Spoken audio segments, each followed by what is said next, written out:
रुख करेंगे लोकसभा का, जहां पर ललन सिंह इस समय संबोधित कर रहे हैं। वक्फ बिल को लेकर इस समय चर्चा जारी है। पूरे देश में सेकुलरिज्म को लेकर आगे चल रहे हैं। समाज के हर तबके के साथ, समाज के हर वर्ग के साथ, देश के हर राज्य के साथ एक साथ काम करके उसको विकसित करने का काम कर रहे हैं। इसलिए कि उनका विजन, उनकी सोच व्यापक है। वो विकसित देश बनाना चाहते हैं, आत्मनिर्भर भारत बनाना चाहते हैं। आप देश को संकुचित रखना चाहते हैं, देश को बांट के वोट के लिए धर्म के आधार पर वोट को बांटना चाहते हैं, जो आपका चलने वाला नहीं है। अभी चर्चा हो रही थी, बहुत लोगों ने कहा इस संशोधन के माध्यम से डीएम को अधिकार क्यों दे दिया गया। बहुत लोगों ने सिविल प्रोसीजर कोड तक की बात करी, हमको हंसी आ रही थी। सीपीसी से क्या लेना देना है। गाय का सील भैंस में, भैंस का सील सिंह जो है गाय में लगा रहे हैं। अरे भाई, इस देश में रेवेन्यू के रिकॉर्ड्स का कस्टोडियन कौन होता है? इस देश में रेवेन्यू के रिकॉर्ड्स का कस्टोडियन डिस्ट्रिक्ट मजिस्ट्रेट होता है। और डिस्ट्रिक्ट मजिस्ट्रेट को अगर यह अधिकार दिया गया था, कोई गलत नहीं था, लेकिन फिर भी आपने उसका विरोध किया। तो भाई सरकार ने सोचा कि चलिए आपके विरोध को मान लेते हैं, और उससे बड़े अधिकारी को दे दिया ये अधिकार। लेकिन रेवेन्यू के रिकॉर्ड्स का कस्टोडियन जिलाधिकारी होता है। आपका अगर झगड़ा होगा, मेरी संपत्ति का अगर झगड़ा होगा, वेणुगोपाल जी आपकी संपत्ति का किसी से झगड़ा होगा, तो कहां जाते हैं आप? खतियान देखने के पास? किसके पास जाते हैं? वही डिस्ट्रिक्ट मजिस्ट्रेट के यहां, वही डिस्ट्रिक्ट मजिस्ट्रेट की अदालत में जाते हैं। एक आम मुसलमान भी आज की तारीख में, आम नागरिक अगर मुसलमान का है और उसकी व्यक्तिगत संपत्ति पर कोई विवाद होता है, तो वो जाता है डिस्ट्रिक्ट मजिस्ट्रेट के यहाँ, और वहीं से उसको न्याय मिलता है। तो आम मुसलमान डिस्ट्रिक्ट मजिस्ट्रेट के दफ्तर में जाएंगे, उनको न्याय मिलेगा। अब वक्फ को नहीं जाना है, इसलिए कि वक्फ की जमींदारी है। पूरे वक्फ की संपत्ति पर उसको समाप्त करने का काम, पारदर्शिता लाने का काम नरेंद्र मोदी की सरकार ने किया है। इसका स्वागत करना चाहिए, इसका विरोध नहीं होना चाहिए। अब आप कह रहे हैं कि ट्रिब्यूनल की बात आती है। भाई क्या ट्रिब्यूनल में क्या दिक्कत है? आज का क्या कानून है? आज का क्या कानून है? आज का कानून यह है जो पाप किया आपने 2013 में। आज का कानून क्या है कि अगर कोई वक्त, जो सुबह में रिजिजू साहब मंत्री जी जो भाषण दे रहे थे, उन्होंने कहा कि धारा 40 को खत्म कर दिया हमने। बड़ा भाव, बहुत अच्छा, धन्यवाद के पात्र हैं किरेन रिजिजू साहब जी। इन्होंने सुप्रीम कोर्ट की बिल्डिंग को, राष्ट्रपति भवन की बिल्डिंग को, लोकसभा की बिल्डिंग को बचा लेने का काम किया। नहीं तो कल कह देता कि ये भी मेरा वक्त का संपत्ति है। भाई आपका कौन सा कानून है इस देश में? इस देश में ऐसा कहीं कानून होता है? कोई प्रजातांत्रिक, हम आजादी के बाद से इतने दिनों से इस देश को चला रहे हैं, कौन सा इस देश में ऐसा कानून है कि वक्फ ने जिस पर रख दिया हाथ, वक्फ की संपत्ति हो गई? अभी सेकुलरिज्म के इनके सहयोगी हैं, जिनके आजकल वेणुगोपाल जी, जिस पार्टी जो है, जिसकी पिछलग्गू बनी हुई है, आज उनका भी वायरल हो रहा है। इसी लोकसभा में उनका दिया हुआ भाषण वायरल हो रहा है, जिन्होंने कहा है कि पूरे डाक बंगला चौक को पटना के वक्फ वालों ने कब्जा करके रख लिया है। सख्त कानून बनना चाहिए और उन लोगों को विदा करना चाहिए। तो यही तो आपका है, यही आपका है, वायरल है। जरा बाहर निकल के वेणुगोपाल जी देख लीजिए, नहीं हो तो बोलिएगा, हम भेज देंगे, मेरे पास भी है, हम भी भेज देंगे आपको, देख लीजिएगा। तो आप वक्फ की संपत्ति में को अगर आज समाप्त कर दिया उस धारा को, तो बड़ा बढ़िया काम किया। हम धन्यवाद देते हैं रिजिजू साहब के, जिन्होंने इस देश को बचा लिया और इस देश के कई लोगों को इस शिकंजे में फंसने से बचा लेने का काम इन्होंने किया है। इसलिए हम उनको धन्यवाद देते हैं।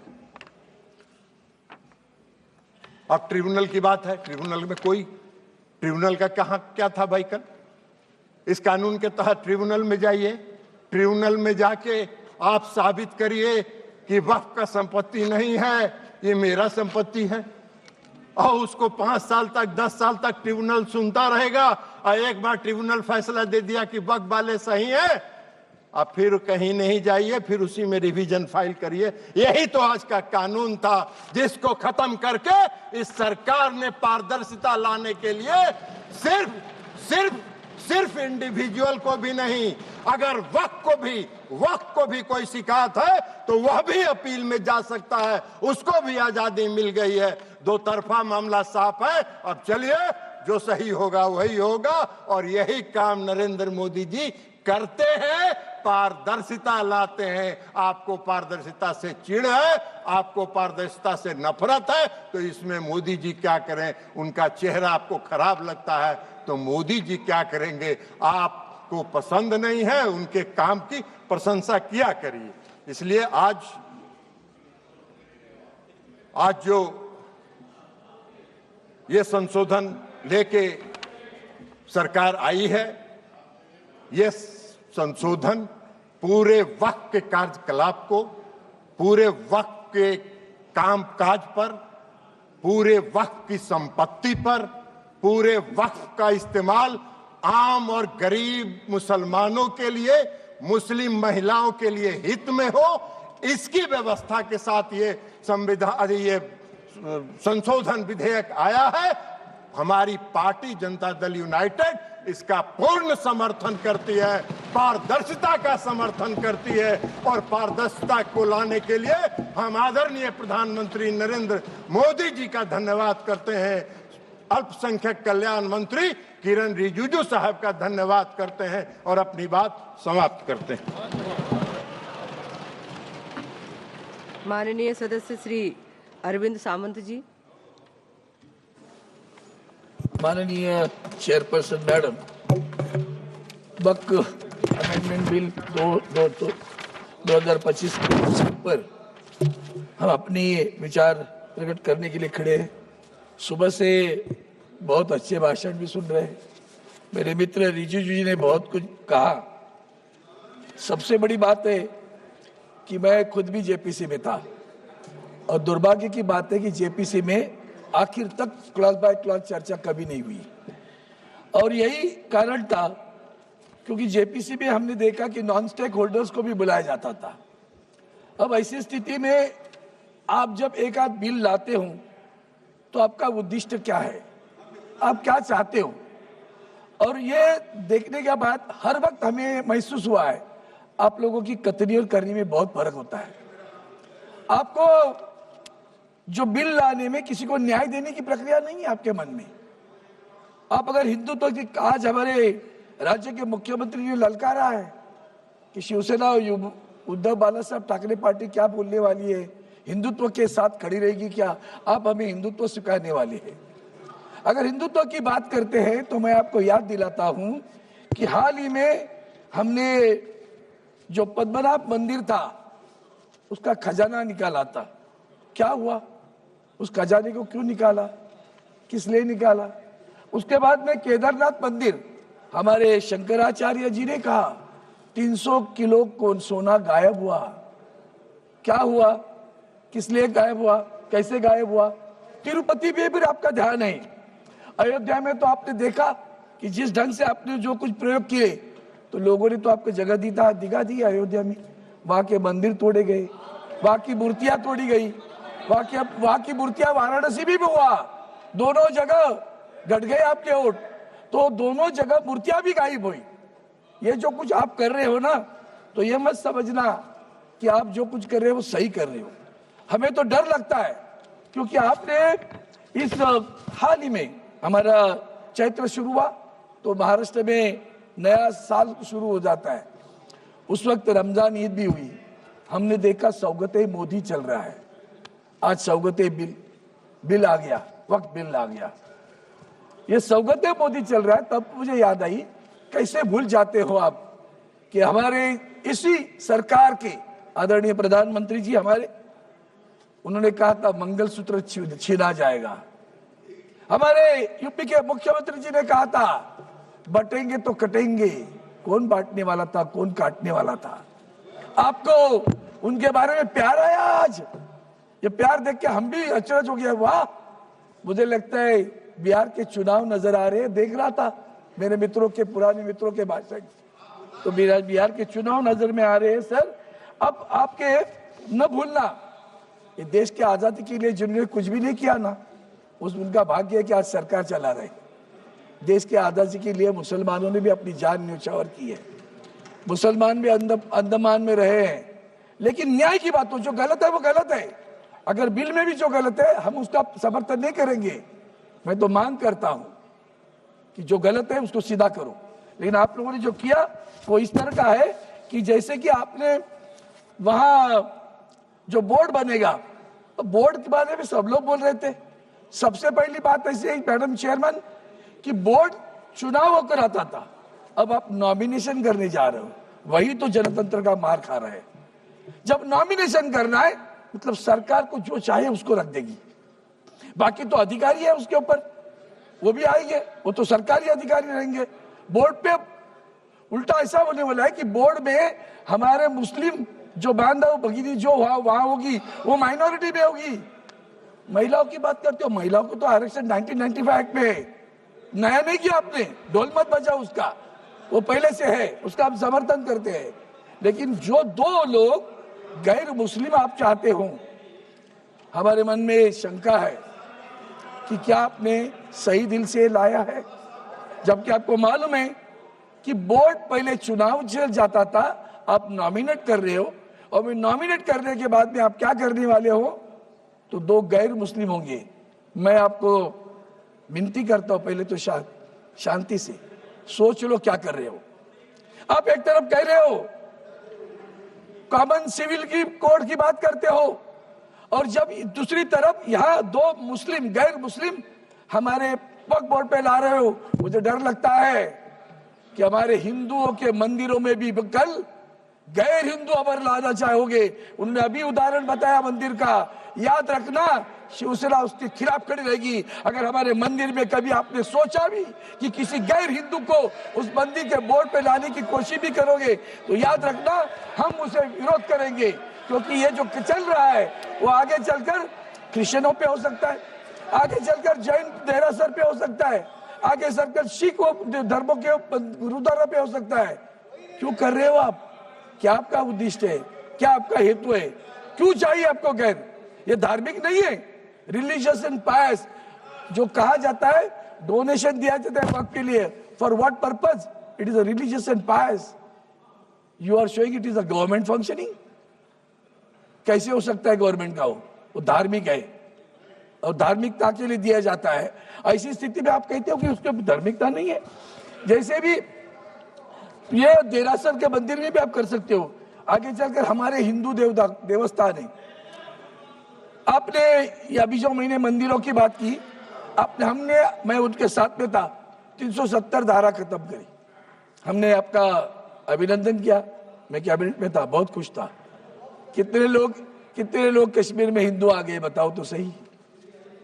कश्मीर में जमीन कौन खरीद रहा है वो भी तो बताओ, पता चलेगा कश्मीर की जमीन कौन खरीद रहा है।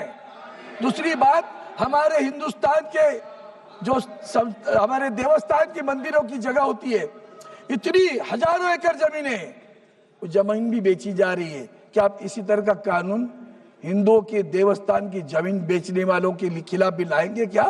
वो भी तो बताओ, तो पता चलेगा आप सही में सेक्युलर की बात करते हो, हिंदुत्व की बात करते हो कि मुस्लिमों की बात करते हो।